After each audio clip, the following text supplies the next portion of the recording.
Kita perhabis sikit bab kidam tu. Bila orang Ta'ala dia sedia kidam, yang bila kidam tentulah dia digelar Tuhan yang Qadim, mustahil lah lawannya. Apa lawan Qadim? Itu yang baru. Okey. Baru ni tuan-tuan bahasa lama yang dah lama ulama kita pakai. Cuma zaman kita lah ni kita tak pakai baru yang lawan Qadim. Kita pakai banyak baru dengan mana lawannya lama. Satu ambil tarif sikit. Sekali lagi tanya, walaupun tadi ada jawab betul lah. Apa makna baru sini?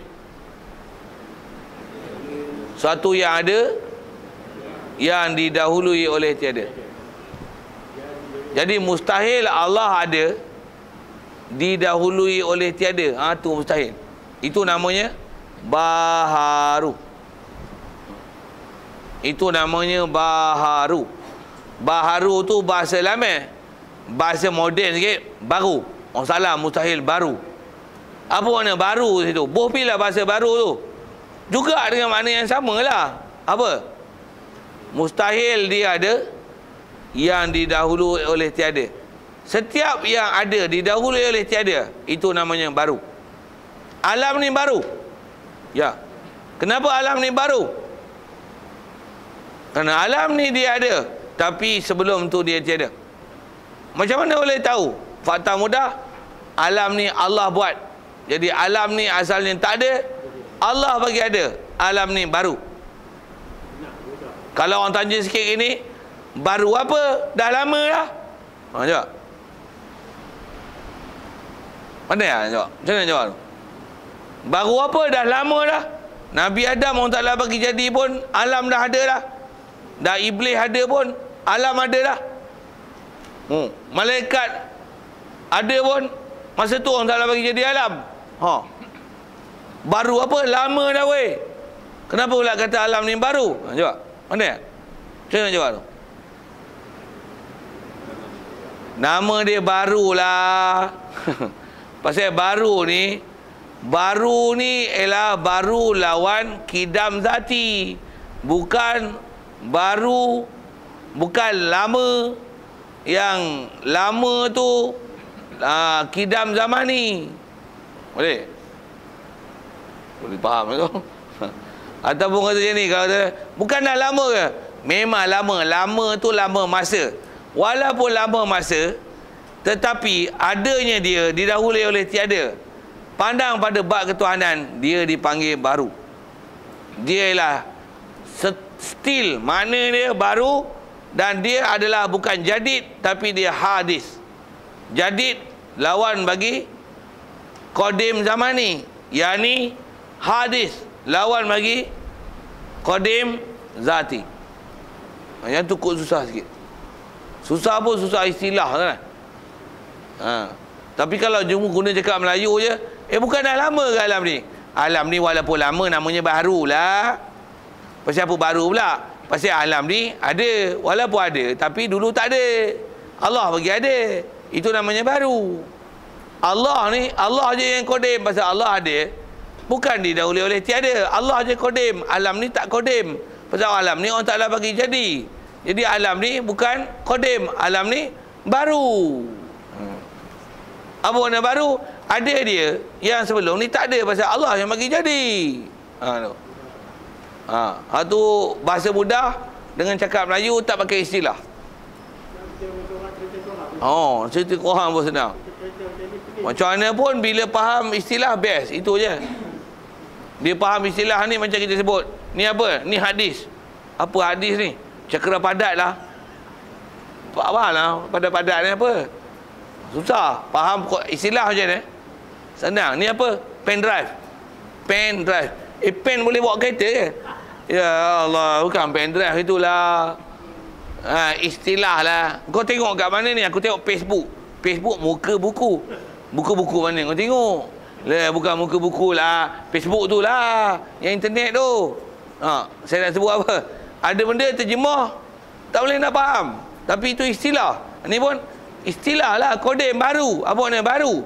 Ada yang didahului oleh tiada. Ada yang didahului oleh tiada. Betul ke tu? Ada yang didahului oleh tiada. Itulah baru. Alam ni baru. Kita baru. Pasal kita ada tapi didahului oleh tiada. Kita adalah baru. Alam ni baru. Malaikat ialah baru. Ya.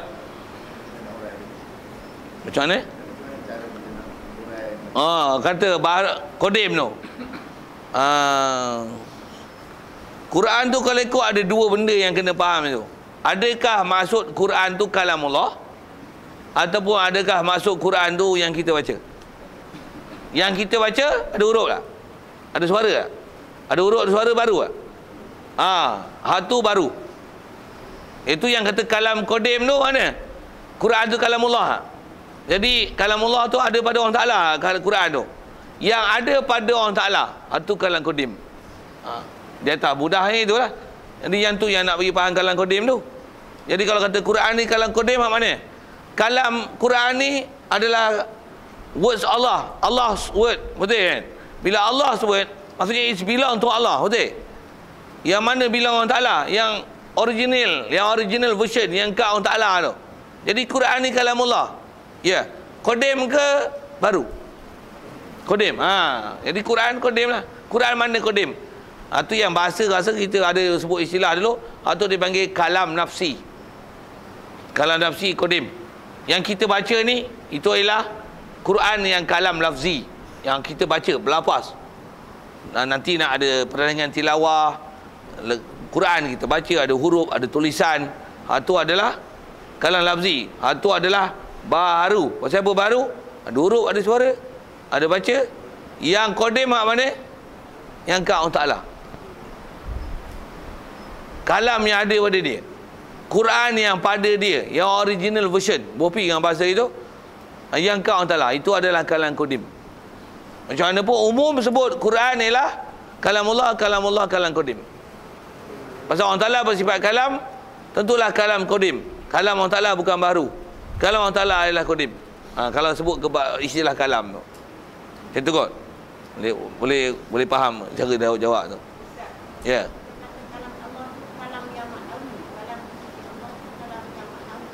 Ya, betul. Boleh juga istilah tu. Betul istilah tu.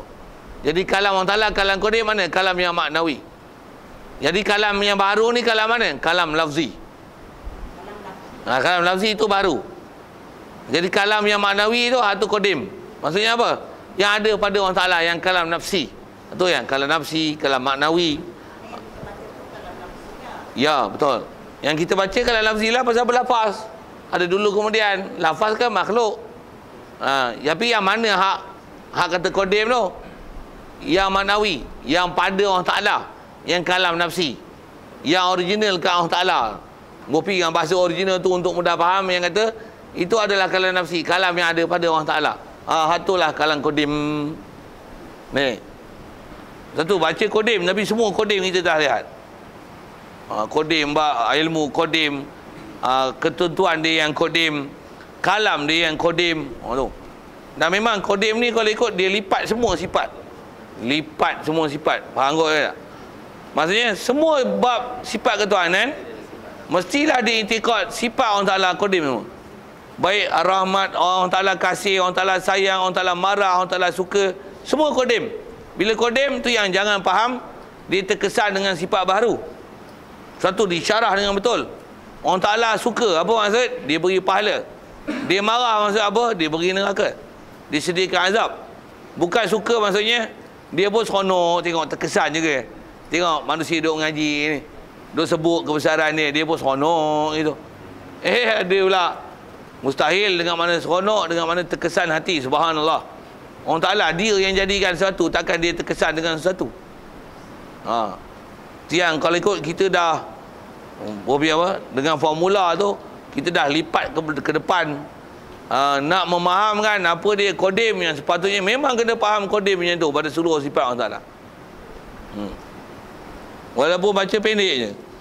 Macam mana pun hujung dengan sikit tu. Tentang dalil. Apa dalilnya Allah Ta'ala kidam? Ayat dia mudah ya. Baru alam. Itulah dalil Allah Ta'ala kidam. Apa makna baru alam? Baru ni baru lawan kodim tau. Apa mana baru alam? Alam ni ada, didahului oleh tiada. Itulah mendalikan Allah kidam. Pendek ya ayat dia. Ulama dulu ayat agak panjang. Pendek ya, tapi nak faham tu macam mana? Tapi kalau faham, dan nak faham tu kena faham takrif tadi. Apa makna baru alam? Alam ni ada, didahului oleh tiada. Bila alam ni didahului oleh tiada, apa faham? Mesti ada yang mengadakan. Yang mengadakan tu Allah. Untuk Allah pula, adakah yang mengadakan dia? Tak masuk akal. Untuk apa? Kidam. Siap. Alam ni Allah Ta'ala bagi jadi. Mustahil Allah Ta'ala ada yang bagi jadi. Betul? Allah memang ada, tentu ada, sedia ada. Allah kidam. Mana tahu? Alam ni ada, tu bukti dia kidam. Sekali lalu dengan mudah. Mudah faham gitu. Kalau Allah Ta'ala tak kidam, kenapa? Tu yang hujah panjang. Dia akan jadi istilah daur, tasasul. Pasal Allah Ta'ala kalau dia pula ada Tuhan lain jadikan dia, dah pening dah tu. Maksudnya dia baru. Bila baru ada Tuhan jadikan dia, Tuhan jadikan dia, yang Tuhan tu pula dijadikan oleh Tuhan sebelum tu. Masuk tanjung. Betul. Itu kalau masuk tanjungnya tu. Ataupun kata ni, Tuhan ni dijadikan oleh Tuhan satu dibuat oleh Tuhan dua dibuat oleh Tuhan satu. Tuhan satu tu lah buat Tuhan dua tu lah buat Tuhan satu. Tu pun masuk tanjung tak? Fes ayat tu. Untuk apa? Mustahil Tuhan gitu.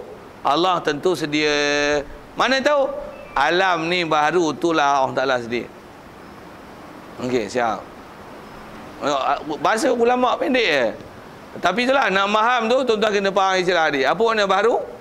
Sesuatu yang ada, didahului oleh tiada. Itulah dalil Allah Ta'ala kidam. Itulah dalil Allah Ta'ala baqa'. Itulah dalil Allah Ta'ala ada. Itulah dalil Allah Ta'ala kuasa. Itulah dalil Allah Ta'ala ilmu. Itulah dalil Allah Ta'ala kudrat. Itulah dalil dia sama. Itulah dalil dia basar. Pasal apa? Alam ni baru, itulah tanda Allah Ta'ala sempurna. Alam yang tak ada tu, Allah Ta'ala bagi ada. Hebat. Pula tu tak ada bagi ada. Bukan tepung buat kuih. Tu tak ada. Tu bancuh ya. Olah tukar satu ke sesuatu.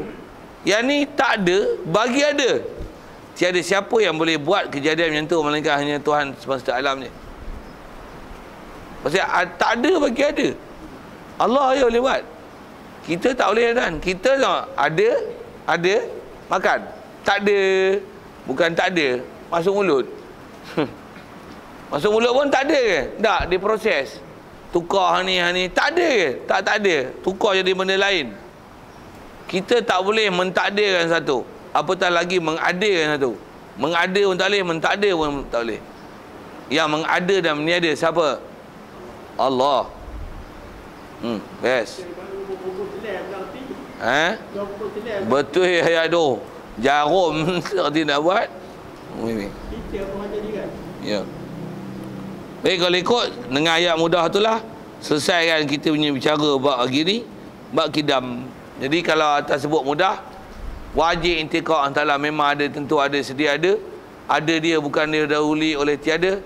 Ada dia, ada yang sedia. Bahasa kitab kidam, bahasa Quran huwal awal. Awal dengan mana? Ada yang didahului oleh tiada. Ada yang sedia, silap tu. Ada yang sedia, yang tentu ada, sedia ada. Itu awal. Dan ketiganya baqa'.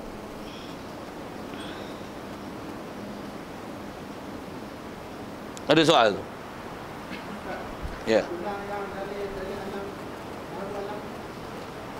Alam, baharu alam. Nak ambil keyword dia dalil tu tentang perkataan baharu. Apa nama baharu? Satu yang ada didahului oleh tiada. Tu baru. Jadi alam ni bila baru, maksudnya dia ada didahului oleh tiada. Apa faham? Mesti ada yang mengadakan. Bila ada yang mengadakan, apa faham pula?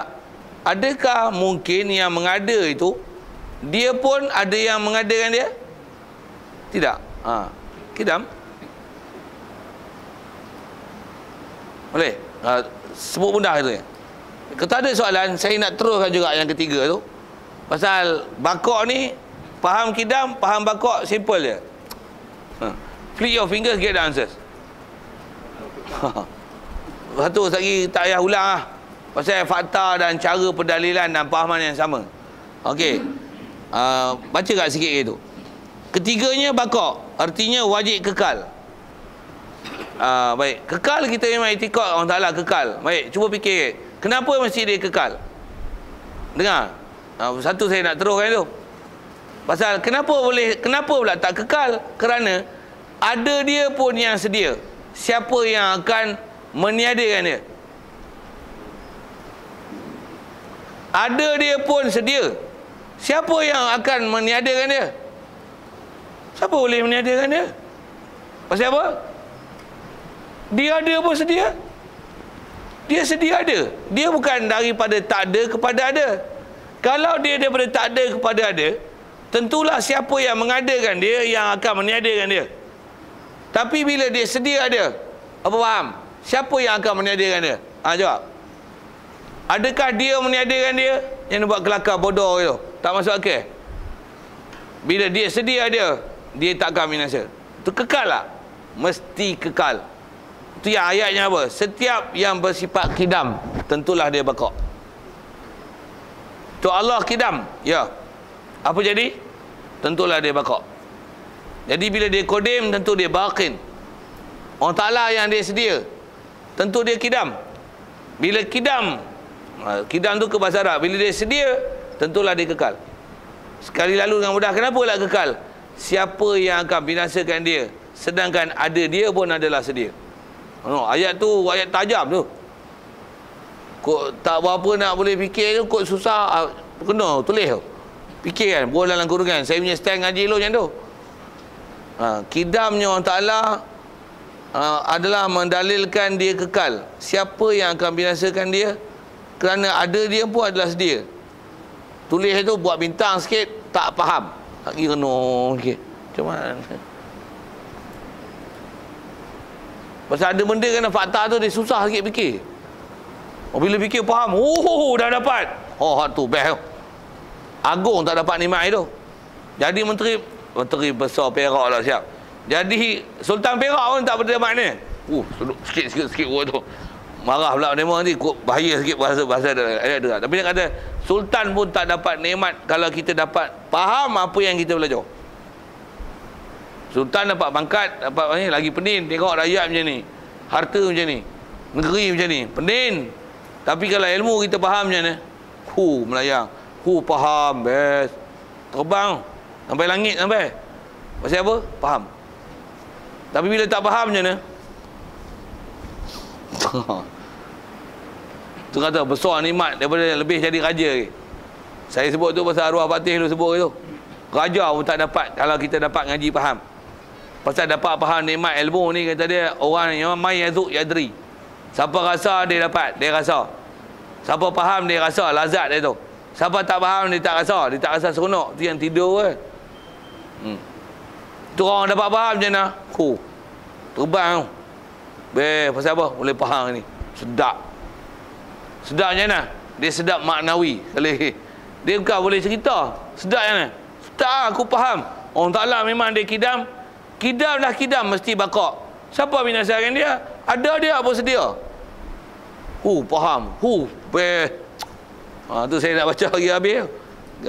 Bakok tu.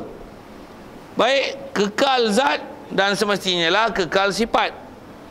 Dan kekal Allah Ta'ala juga kekal zati, dengan makna tiada menerima Adam. Kekal pun kekal zati juga. Bukan kekal yang cuma tak dipanggil kekal zamani. Dipanggil kalau kekal kekal yang aridi, kekal yang mendatang. Syurga neraka kekal.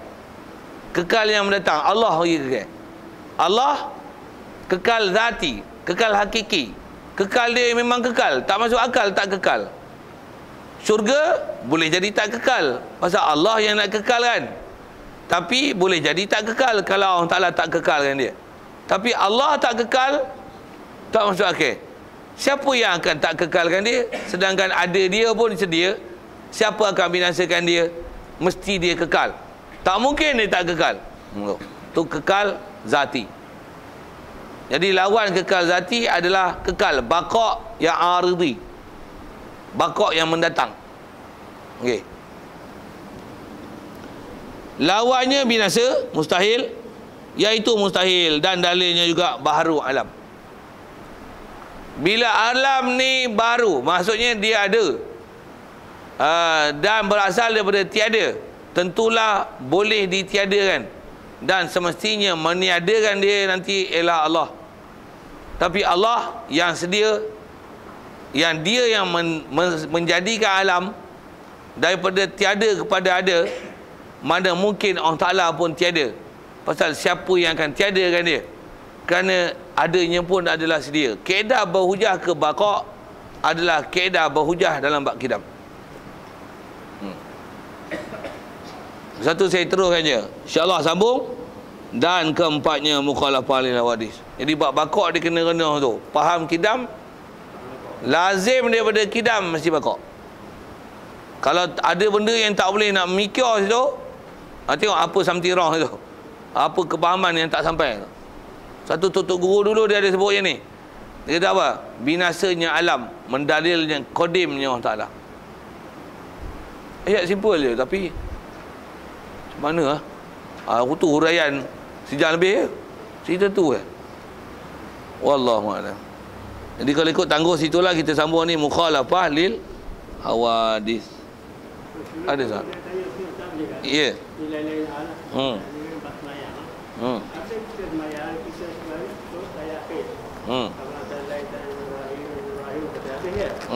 Baik, dulu macam bapa kita pun tak jual apa-apa Ibrahim kan. Sebab jadi macam cerita macam tu lah. Saya lah kalau dia jadi ITP jumpa kenapa Ibrahim. Dia kata sebab kata Nabi Ibrahim gini kan. Okey, lepas tu saya ada satu dirak daripada Ustaz gila. Dia dengar Quran pada saya kan, so dia baca. Bila saya baca, saya baca surah Al-An'am surah Nas ayat yang ke-33 ya. A'udzubillahi minasyaitonir rajim. Tsumma auhayna ilaika ittabi' millata Ibrahim wa Hanifan wa ma kana minal musyrikin. Apa maksudnya? Kemudian kami itu Allah wahyukan kepada engkau ya Muhammad, hendaklah mengikut agama Ibrahim yang cenderung kepada kebenaran itu, dan bukanlah dia daripada orang-orang yang membutuhkan Tuhan. Baik, di sini apa yang saya nak tanya Ustaz? Kenapa kita nak ikut kepada Ibrahim, sedangkan mula-mula Nabi kita ialah Nabi Adam, yang kedua Idris, Nuh, Salih, yang ke-6 Ibrahim, dan Nabi Muhammad kita adalah Nabi dan Nabi akhir sekali. Kenapa tidak Allah Ta'ala sebut pada Nabi Adam atau Nabi dia? Kenapa Nabi Ibrahim? Jadi saya nak menjelaskan dia dah langgar 2-3 Nabi. Kenapa Nabi Ibrahim? Saya berkata. Kalau jadi soalannya, kenapa dalam kita bertahiyat tu, berselawat tu, selawat Ibrahimiyah lah kalau istilahnya tu kan. Kenapa baca selawat tu? Kaedah mudah jawab gini je. Kenapa berselawat ke Nabi Ibrahim pula? Dah Rasulullah suruh selawat gitu, ikut je lah. Itu jawab mudah, itu jawab mudah. Pasal memang kita belajar kaedah iman, apa Rasulullah ajar, follow je lah. Betul tak? Macam tadi pun Rasulullah kata orang Ta'ala baqa', Quran dah kata huwal awal, ikut je lah. Jadi prinsip iman mudah. Cuma bila soalan itu mesti tak dapat tidak cari kaedah penakkulan lah. Maksudnya apa munasabahnya sebut ke Nabi Ibrahim pula? Okey, kalau sekali lalu kenapa pula langkah pula Nabi Adam, Idris, Nuh? Awak tak sebut ke demai-demai tu. Sebut ke Nabi Ibrahim pula kan. Pertama antara seingat saya lah kalau sebut ulama begini. Pasal dia kata Nabi Muhammad ni kalau tengok salur galur dia, salah silah dia adalah melalui Nabi Ibrahim. Dan Nabi Ibrahim daripada dia lah Nabi Ismail, dan daripada Nabi Ibrahim lah Allahumma salli ala sayyidina. Kalau ikut keturunan daripada dia, Itu yang daripada dia yang ada Nabi Ismail jadi Nabi Yakub, daripada Nabi Ibrahim jugalah, daripada anak dia Nabi Ishak datangnya Ishak, Yakub, lepas tu Nabi Yusuf, apa-apa berkata yang tu timbul Bani Israel. Jadi orang Arab dengan orang Yahudi ini punca kata keturunan daripada Nabi Ibrahim. Jadi mana-mana umat dunia, pecahnya dua golongan manusia besar ni, Arab dan Bani Israel ni, adalah melalui punca Nabi Ibrahim. Jadi apa-apa balik pun balik pada punca boleh pecah umat manusia ni dengan Nabi Ibrahim. Walaupun asal dia sebelum tu ada Abu Bashar Sani, Nabi Nuh dan Nabi Adam. Jadi kalau ikut semua orang tu ada sejarah masing-masing. Yang ni fakta kejadian awal. Nabi Nuh dia adalah istilah Abu Bashar Sani, bapa manusia yang kedua. Maksudnya generasi yang kafir semua dah habis, anak cucu dia lah yang keluar berzuriat atas muka bumi lah ni. Tapi nisbah yang jadi Nabi ini banyak Bani Israel dengan Arab melalui puncanya Nabi Ibrahim. Satu Nabi Ibrahim disebut dan diselawatkan atas dia. Tu atas sebut satu batas sejarah. Begitu juga kalau sebut kenapa Nabi Ibrahim, kerana Nabi Ibrahim ni kalau ikut sebelum Nabi Muhammad, makhluk paling mulia atas muka bumi ini adalah Nabi Ibrahim AS. Maksudnya sebelum datangnya Nabi kita Muhammad SAW, makhluk yang Allah Ta'ala dah jadikan paling mulia yang Allah Ta'ala dah bagi jadi adalah Nabi Ibrahim AS. Jadi bila kata dia ialah paling mulia, maka bila selawatkan Nabi Muhammad, dia disebutkan berikanlah rahmat kepada Nabi Muhammad sebagaimana makhluk yang sebelum dia yang paling mulia adalah Nabi Ibrahim AS. Bagi kat dia. Bila diberi kat tu yang Nabi Muhammad jadi orang paling mulia lepas daripada Nabi Ibrahim. Maksudnya lepas zaman Nabi Ibrahim, orang yang paling mulia adalah Nabi Muhammad, dan wajib intikad Nabi Muhammad adalah semulia-mulia makhluk. Dan memang ranking kedua selepas Nabi Muhammad apa? Nabi Ibrahim. Ulul azmi tu. Ikut tertib tu. Nabi Muhammad, Nabi Ibrahim, Nabi Musa, Nabi Isa, Nabi Nuh alaihissalam. Alaihi wassalatu wassalam. Sebelum Nabi ada Nabi Ibrahim tak ada. Sebelum Nabi Ibrahim. Tak ada tu bukan tak ada apa, maksudnya mereka tu Nabi Rasul belaka. Tapi pandang dari sisi sudut sebelum Rasulullah, makhluk yang paling mulia Allah Ta'ala bagi jadi adalah Nabi Ibrahim. Kalau saya nak sebut syarahan ulama dari segi sudut bahasa, dia ada sebut macam ni. Macam mana pun sudut balarah, dengar sikit. Pasal memang kalau tanya tu jawab merepek tu boleh lah, tapi yang ada dalam bahasa dalam kitab nak sebut. Pasal kita kalau ikut, kalau kita belajar ilmu Arab sikit, kita selalunya kalau nak membuat bandingan dan mendoa, biasanya kita akan doakan suatu nisbah. Buat bandingan pun kita buat bandingan sesuatu yang lebih hebat. Boleh faham saya kata apa? Kalau kita katalah dia bodoh, bodoh macam mana? Bodoh macam lembu. Lembu bodoh ke dia bodoh? Lembu bodoh ke? Maksudnya benda-benda yang kita nak buat serupa. Satunya benda yang kita nak serupa ni lagi teruk daripada, kalau nisbah teruk lagi teruk, kalau hebat lagi hebat. Laju macam kilat, laju macam malaikat, laju macam kuda. Padahal tak laju macam kuda pun. Biasanya itu kaedah menyamakan sesuatu. Jadi Rasulullah, kita minta Allah Ta'ala berikan rahmat. Allahumma salli ala Sayyidina Muhammad wa ala ali Sayyidina Muhammad. Apa bandingan yang kita nak beri? Mestilah bagi bandingan seorang yang sangat hebat, yang lebih hebat daripada Rasulullah sebelum Rasulullah dilantik sebagai ataupun dijadikan sebagai Nabi dan Rasul. Sebelum tu siapa? Nabi Ibrahim. Satu Nabi Ibrahim nama tu disebut. Pasal sebelum Rasulullah, Nabi Ibrahim adalah makhluk paling mulia. Tu. Itu kot. Jadi taklah Nabi Adam siapa? Nabi Adam dia makhluk pertama yang Allah Ta'ala jadi manusia pertama. Tapi bukanlah nisbah manusia ni paling mulia Nabi Adam. Tidak? Ikut tafsir dah. Okay. Ada apa pokok syarat Nabi Ibrahim itu ialah bersih daripada menyembah berhala. Ya. Dan cenderung kepada agama Islam yang suci, tidak sekali-kali menyekutukan Tuhan. Oh, dia kalau ikut ciri itu semua Nabi Rasul gitu.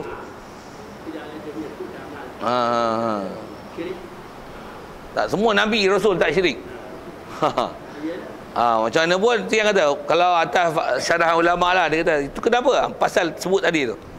Pasal sebelum Nabi Muhammad, Nabi Ibrahim adalah makhluk paling mulia. Satu